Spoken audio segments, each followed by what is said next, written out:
Cinema शौकीन सबका स्वागत करता है। आज हम बात करने वाले हैं बैड बॉयज 2 के बारे में। ये फिल्म बैड बॉयज सीरीज की दूसरी फिल्म है। इस सीरीज की पहली फिल्म को हमने ऑलरेडी अपने चैनल पे एक्सप्लेन कर रखा है, तो अगर अब तक आपने पहले फिल्म की एक्सप्लेनेशन वीडियो को नहीं देखा है तो पहले उस वीडियो को देखें और उस वीडियो का लिंक आपको नीचे डिस्क्रिप्शन में मिल जाएगा। इस बार माइक और मार्कस जॉनी टापिया नाम के एक आदमी के पीछे लग जाते हैं क्योंकि वो मियामी में बड़े पैमाने पर ड्रग्स की सप्लाई करता है और इस बार उसके पास बहुत ही खतरनाक ड्रग्स होता है जिसे एक्सटेसी भी कहा जाता है। इसीलिए माइक और मार्कस कैसे भी जॉनी टापिया को पकड़ना चाहते हैं, लेकिन इस बार मार्कस की बहन भी इस केस में इन्वॉल्व हो जाती है क्योंकि वो डीईए के साथ अंडरकवर काम कर रही होती है। इसीलिए इन दोनों की परेशानियां और भी ज्यादा बढ़ जाती हैं। कहानी की शुरुआत होती है और हमारे सामने दृश्य आता है मियामी का और यहाँ पे हम एक टापू को देखते हैं और अभी मियामी पुलिस की नजर है इस टापू पे क्योंकि उन्हें खबर मिली है कि आज यहाँ पे ड्रग्स आने वाला है और ये ड्रग्स होगा जॉनी टापिया का। इसीलिए आज ये लोग डिस्ट्रीब्यूटर को पकड़ना चाहते हैं। इसीलिए सारे लोगों की नजर होती है इस टापू पे। तभी हम जॉनी टापिया को देखते हैं जो अपने आदमियों से बात करता है और वो कहते हैं कि सारी तैयारियां हो चुकी है और अब मियामी पुलिस भी तैयार होती है। इसीलिए मियामी पुलिस और टीएनटी पूरी तैयारी के साथ जाती है उस टापू पे, लेकिन रास्ते में इन्हें रेडियो पे एक सिग्नल नहीं मिलता, इसीलिए लेट हो जाते हैं। लेकिन अब यहाँ पे ड्रग्स पहुंच चुका है और जॉनी के लोग भी यहाँ से चले जाते हैं। तभी हम यहाँ पे मार्कस और माइक को देखते हैं और अब इनसे रुका नहीं जाता, इसीलिए सारे लोगों पे बंदूकें तान देते हैं और अब इनसे पूछने लगते हैं कि इनका डिस्ट्रीब्यूटर कहाँ पे है, लेकिन इन्हें यहाँ पे कोई भी कुछ भी नहीं बताता। इसीलिए अब ये लोग सबको धमकाने लगते हैं। तब इन्हें पता लगता है कि ये सारे के सारे खरीदार हैं और इनमें से कोई भी डिस्ट्रीब्यूटर नहीं है और अब इनकी बातें चल ही रही होती है। तभी यहाँ पे गोलीबारी शुरू हो जाती है और देखते ही देखते हर जगह गोलियां चलने लगती हैं और बहुत सारे लोग मारे जाते हैं क्योंकि सारे लोग गोलियां चला रहे होते हैं और अब यहाँ पे एक के बाद एक खरीदार मरने लगते हैं क्योंकि मियामी पुलिस भी यहाँ पे गोलियां चला रही होती है। तभी माइक एक गोली चलाता है और वो गोली मार्कस के पिछवाड़े को छू के निकल जाती है और अब मार्कस घायल हो जाता है। तभी जॉनी टापिया को ये सारी बातें पता लग जाती है और अब जॉनी टापिया बहुत ही ज्यादा गुस्से में होता है, लेकिन जॉनी के लिए यहाँ पे कोई भी समस्या की बात नहीं है क्योंकि पुलिस वालों ने उसका कोई भी ड्रग्स नहीं पकड़ा है क्योंकि वो ड्रग्स डिक्सी 7 पे था और जब तक वो ड्रग्स पहुंचता उससे पहले यहाँ पे गोलीबारी शुरू हो गई थी। इसीलिए अब जॉनी अपने आदमियों को कहता है कि ऐसे ही पुलिस वालों को गुमराह करते रहो। तभी हम माइक को देखते हैं जो मार्कस को लेकर के आ रहा होता है और अब वो मार्कस को समझाने की कोशिश करता है कि मार्कस उस पर गुस्सा ना करे, लेकिन मार्कस अब उस पर गुस्सा करने लगता है। तब माइक उसे समझाता है कि तुम भूल गए कि तुम्हारे काउंसलर ने तुमसे क्या कहा था। और यहाँ पे हमें पता लगता है कि मार्कस की थेरेपी चल रही है और वो हर एक हफ्ते साइकेट्रिस्ट से मिल रहा है और साइकेट्रिस्ट ने उसे योगा करने के लिए कहा है। लेकिन इतना सब कुछ करने के बाद भी मार्कस दिन भर गुस्से में रहता है और अब हमारे सामने एक क्लब का दृश्य आता है और यहाँ पे हम एलेक्सी नाम के आदमी को देखते हैं क्योंकि ये क्लब उसी का है और अभी एलेक्सी के पास जॉनी का ड्रग्स आया हुआ है यानी कि एक्सटेसी, और ये ड्रग्स की छोटी छोटी गोलियां हैं और अब ये लोग जल्दी ही अपने पूरे क्लब में इस ड्रग्स को बेचने लगते हैं और सारे लोग इस ड्रग्स को लेने लगते हैं। लेकिन ये ड्रग्स बहुत ही खतरनाक है, इसीलिए जैसे ही इस ड्रग्स को एक लड़का लेता है उसकी हालत खराब होने लगती है और वो मरने लगता है। तब एलेक्सी अपने आदमियों को कहता है कि अभी के अभी इस आदमी को उठा करके बाहर फेंक दो क्योंकि मैं नहीं चाहता कि मेरे क्लब में कोई भी मरे। और अब एलेक्सी के आदमी इस आदमी को बाहर फेंक देते हैं। तभी हमारे सामने मार्कस के घर का दृश्य आता है और यहाँ पे हम मार्कस को अपनी पत्नी से बात करते हुए सुनते हैं और अब हमें पता लगता है कि मार्कस ने अपने डिपार्टमेंट को एक लेटर दिया है जिसमें उसने लिखा है कि वो माइक का पार्टनर नहीं रहना चाहता, लेकिन मार्कस ने इस बारे में माइक को अभी तक कुछ भी नहीं बताया है। और यहीं पे हम मार्कस की बहन को देखते हैं जिसका नाम है सीड। तभी इनके घर का दरवाजा बजता है और हम देखते हैं कि यहाँ पे माइक भी आ चुका है और हम माइक और मार्कस बातें कर रहे होते हैं। तभी माइक की नजर पड़ती है सीड पे और वो सीड से बात करने चला जाता है और जैसे ही माइक और सीड मिलते हैं हमें पता लगता है कि ये दोनों बहुत दिनों से एक दूसरे को डेट कर रहे हैं और थोड़े दिन पहले ये दोनों न्यूयॉर्क में मिले थे, लेकिन इन लोगों ने अभी तक मार्कस को इस बारे में कुछ भी नहीं बताया है। इसीलिए अब सीड माइक से पूछती है कि तुम मार्कस को कब बताने वाले हो, और माइक कहता है कि मैं बस इस बारे में सोच ही रहा हूँ। लेकिन असली बात यह होती है कि माइक मार्कस से डरता है, इसीलिए वो उसे नहीं बता रहा क्योंकि उसे पता है कि इस बात को सुनते ही मार्कस बखेड़ा खड़ा कर देगा। इसलिए अब माइक यहाँ पे जब तक होता है सीड उसे इशारा करती रहती है कि वो मार्कस को बताए, लेकिन माइक इस बात को टालते रहता है। इसी बीच जब मार्कस अपने पुल में बैठा होता है तभी उसका पुल टूट जाता है और मार्कस जमीन पे गिर जाता है। इसी बीच माइक का फोन बजता है और उसे पता लगता है कि आज शहर में एक बड़ी डील होने वाली है। इसीलिए अब माइक मार्कस को तैयार होने के लिए कहता है। तभी हम एलेक्सी को देखते हैं और एलेक्सी जॉनी के पास पैसे भिजवाना चाहता है और ये पैसे बहुत ज्यादा है, इसीलिए इन्हें किसी ऐसे की जरूरत है जो इनके लिए मनी लॉन्ड्रिंग कर सके। और यहीं पे हम डीईए को देखते हैं और डीए ने अभी नजर रखा हुआ है एलेक्सी पे और सारे लोगों पे। और अब यहाँ पे आती है सीड और हमें पता लगता है कि सीड जॉनी के लिए काम कर रही है और जॉनी के सारे पैसों को पहुंचाने की जिम्मेवारी सीड की है। इसीलिए अब सीड इन सारे पैसों को लेकर के यहाँ से निकलने लगती है। तभी हम मार्कस और माइक को देखते हैं जिन लोगों ने इन पे नजर रखी हुई है और डीए की नजर है सीड पे, इसीलिए सीड अब यहाँ से गाड़ी लेकर के निकल जाती है। तभी हम देखते हैं कि कुछ लोग सीड की गाड़ी का पीछा कर रहे हैं और जैसे ही सीड यहाँ से आगे निकलती है ये लोग उसकी गाड़ी पे हमला कर देते हैं और ये ग्रुप सीड से पैसे छीनना चाहता है क्योंकि इन्हें पहले ही इन पैसों के बारे में भनक लग चुकी है। इसीलिए अब सीड अपनी जान बचा करके भागने लगती है। लेकिन इस गोलीबारी को देखने के बाद मार्कस और माइक भी इनके पीछे लग जाते हैं और अब डीईए भी इनके पीछे होती है और यहाँ पे घमासान लड़ाई होने लगती है। हर जगह गोलियां चल रही होती है और अब हालात यहाँ पे बद से बदतर होने लगते हैं क्योंकि एक के बाद एक गाड़ियां ब्लास्ट हो रही होती है, वो भी बीच शहर में। और जहाँ भी माइक और मार्कस जाते हैं वहाँ ऐसा ही होता है, हर जगह तबाही ही तबाही होती है। और अब ये तबाही थमने का नाम ही नहीं लेती, बल्कि ये लड़ाई बढ़ते ही जाती है और हर जगह गोलियां चल ही रही होती है। बार बार कुछ लोग सीड को मारने की कोशिश करते हैं लेकिन सीड भी उन पे हमला करती है। इसी बीच माइक और मार्कस भी उन पे हमला करते हैं और देखते ही देखते सीड यहाँ से आगे निकल जाती है। और जैसे ही वो आगे निकलती है वो जॉनी के लोगों को कॉल करती है और बताती है कि वो पैसों को लेकर के कहाँ पे आई हुई है। तभी यहाँ पे मार्कस और माइक पहुंच जाते हैं और वो सीड को देख लेते हैं, इसीलिए वो पहुंचते हैं सीड के पास और कहते हैं कि ये सब क्या चल रहा है। तब सीड बताती है कि वो एक डीए ऑफिसर है और वो अंडर कवर होकर के काम कर रही है और उसे कैसे भी जॉनी टापिया तक पहुंचना है, इसीलिए ये उसके मनी लॉन्ड्रिंग का काम कर रही है ताकि सीड उसका विश्वास जीत सके। और एक बार सीड उसका विश्वास जीत लेगी तब वो उसके ड्रग्स तक पहुंच जाएगी और अगर जॉनी टापिया के पास उसका ड्रग्स मिल गया तब इनके पास बहुत बड़ा सबूत होगा और वो जॉनी टापिया को जिंदगी भर के लिए जेल में डाल सकेंगे।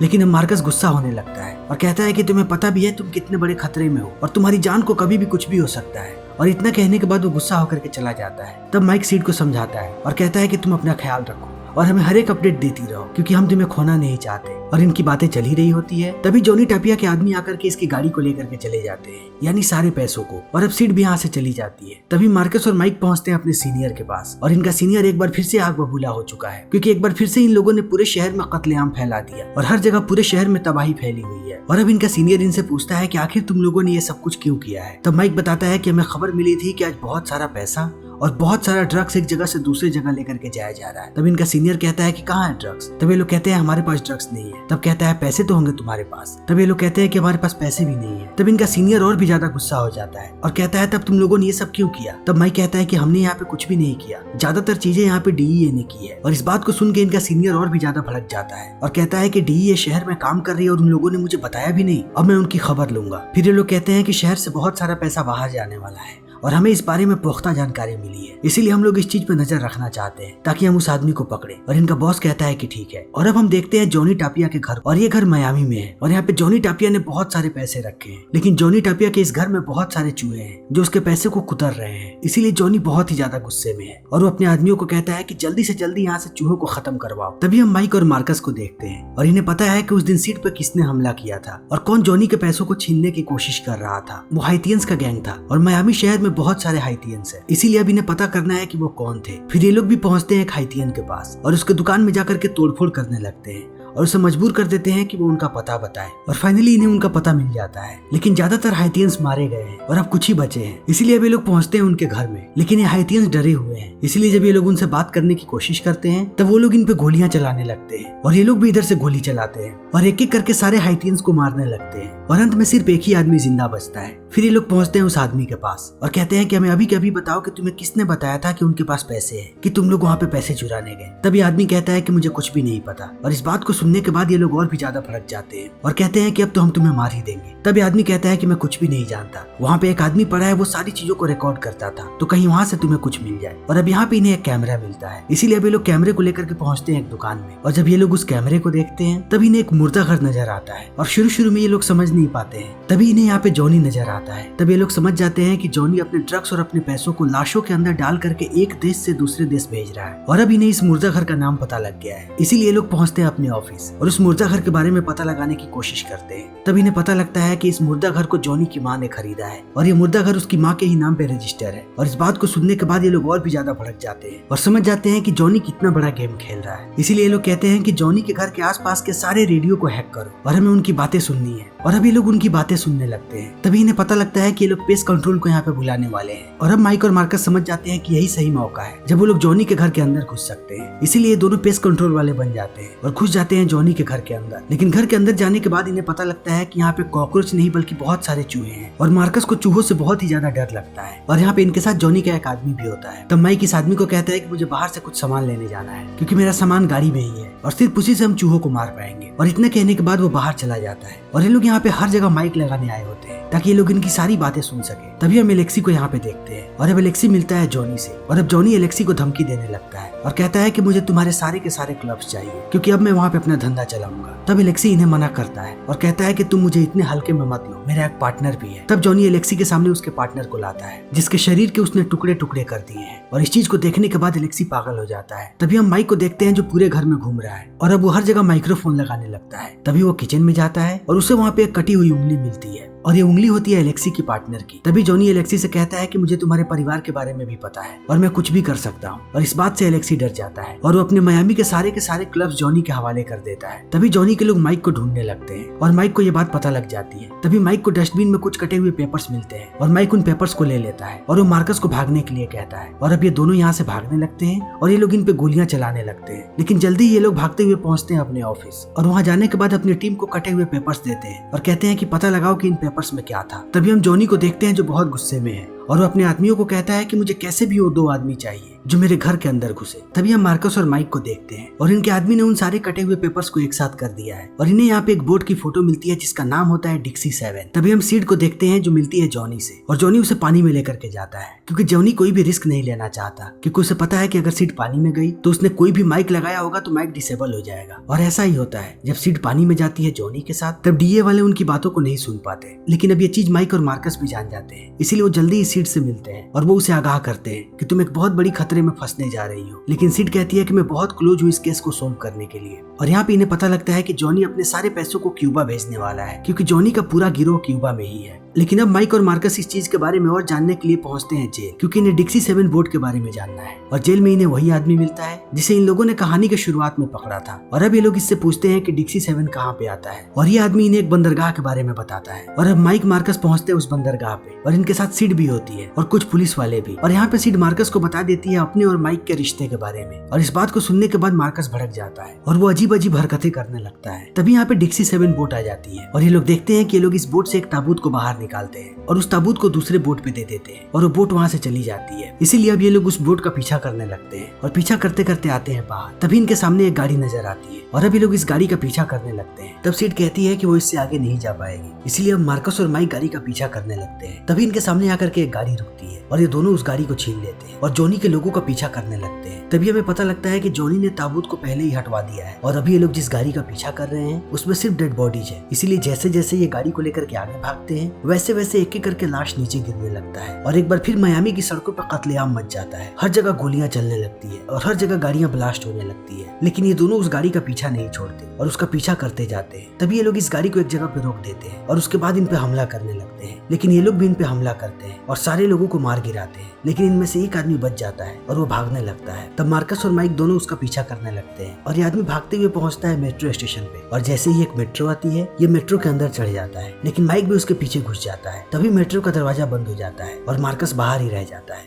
लेकिन मार्कस भी मेट्रो के पीछे लटक जाता है। तभी अंदर माइक उस आदमी से लड़ने लगता है और लड़ते लड़ते कांच तोड़ के गिरता है मेट्रो के आगे और वहाँ भी ये लोग लड़ने लगते हैं। तभी मार्कस भी मेट्रो के अंदर दाखिल हो जाता है। लेकिन वो जब तक आगे आता है देखता है कि माइक ने उस आदमी को लड़ते हुए नीचे गिरा दिया है और अब वो आदमी भी मर गया और एक बार फिर इनके हाथ कुछ भी नहीं लगता। पूरे शहर में तबाही मचाने के बाद भी इनके हाथ कुछ नहीं लगा। और अब यहाँ एक बार फिर से इनका सीनियर आ जाता है और इन सारी चीजों को देख करके पागल होने लगता है और कहता है कि जब जब तुम सड़कों पे आते हो तब तक तुम यही भौकाल मचाते हो, इसीलिए मैं परेशान हो चुका हूँ। अब मुझे पूरे शहर को जवाब देना पड़ेगा और हमेशा की तरह मुझे पता है कि आज भी तुम लोगों के हाथ कुछ भी नहीं लगा होगा। तब माइक कहता है कि आप इन सारी डेड बॉडीज को देखो, इन सारी डेड बॉडीज के ऑर्गन निकाल लिए गए हैं और जॉनी टापिया इनके अंदर ड्रग्स और पैसे भरने वाला है ताकि वो क्यूबा भेज सके। और अब जॉनी टापिया का नाम सुनने के बाद इनका सीनियर और भी बौखला जाता है और कहता है कि तुम लोग अभी के अभी उसका पीछा छोड़ दो क्योंकि पुलिस वालों ने 10 बार से ऊपर उसको पकड़ा है। लेकिन हर बार उसने पुलिस वालों को ऊपर ही केस कर दिया है क्योंकि हमें कभी भी कोई भी सबूत नहीं मिलता। तब माइक कहता है लेकिन इस बार हमें सबूत मिलेगा क्योंकि हमें पता है कि वो अपना सारा सामान कहाँ पे रखता है, इसीलिए हम रात में उसके मुर्दा घर जाना चाहते हैं और हमें परमिशन चाहिए। तब इनका सीनियर कहता है कि नहीं, मैं तुम्हें परमिशन नहीं दे सकता। लेकिन अब ये दोनों प्लानिंग करते हैं कि बिना परमिशन के ये दोनों वहाँ पे जाएंगे। तभी हमारे सामने मार्कस के घर का दृश्य आता है और आज मार्कस की बेटी डेट पे जाने वाली है, इसीलिए मार्कस थोड़ा परेशान है। तभी यहाँ पे माइक आता है और वो मार्कस को परेशान देख करके कहता है कि तुम अभी भी सीड और मेरे बारे में सोच रहे हो। और मार्कस कहता है कि नहीं। तभी यहाँ पे मार्कस की बेटी का बॉयफ्रेंड आता है और अब मार्कस उसे बहुत ही बुरी तरीके से धमकाने लगता है और जल्दी ही माइक भी उसे ज्वाइन करता है और वो दोनों मिलकर के इस लड़के की बैंड बजाने लगते हैं और इसे बहुत ही बुरी तरीके से डरा देते हैं और अब जल्दी ही रात हो जाती है और अब हमारे सामने जॉनी के मुर्दा घर का दृश्य आता है और यहाँ पे मार्कस और माइक पहुंचते हैं अपने दो साथियों के साथ और वो उन्हें गार्ड्स का ध्यान भटकाने के लिए कहते हैं और वो जैसे ही गार्ड्स का ध्यान भटकाते हैं ये दोनों मुर्दा घर के अंदर घुस जाते हैं और यहाँ पे बहुत सारी डेड बॉडीज होती है और अब ये सारी डेड बॉडीज को चेक करने लगते हैं। तभी थोड़ी देर के बाद इन्हें एक डेड बॉडी के अंदर बहुत सारा कैश मिलता है और एक डेड बॉडी के अंदर इन्हें ड्रग्स भी मिलता है और अब माइक मार्कस को इन सारी चीजों की वीडियो बनाने के लिए कहता है और वो जैसे ही ड्रग्स को मार्कस की तरफ फेंकता है उस ड्रग्स की 2 गोलियां एक ग्लास में गिर जाती है और मार्कस थोड़ी देर में उसी ग्लास में पानी भरता है और उस पानी को पी लेता है और उसी के साथ वो ड्रग्स भी अंदर चला जाता है और मार्कस को इस बारे में पता भी नहीं होता है। तभी बाहर के इनके साथी बताते हैं कि कुछ लोग मुर्दा घर के अंदर जा रहे हैं, इसीलिए अब ये लोग छुप जाते हैं और अब मार्कस एक मुर्दे के साथ छुप जाता है। तभी गार्ड्स यहाँ पे आते हैं और वो उसी मुर्दे को यहाँ से लेकर के जाने लगते हैं जिसपे मार्कस सोया हुआ है और ये लोग मुर्दे को जलाने लेकर के जा रहे होते हैं। इसीलिए अब माइक डर जाता है और वो अपने साथियों को कहता है कि अभी के अभी गाड़ी स्टार्ट करो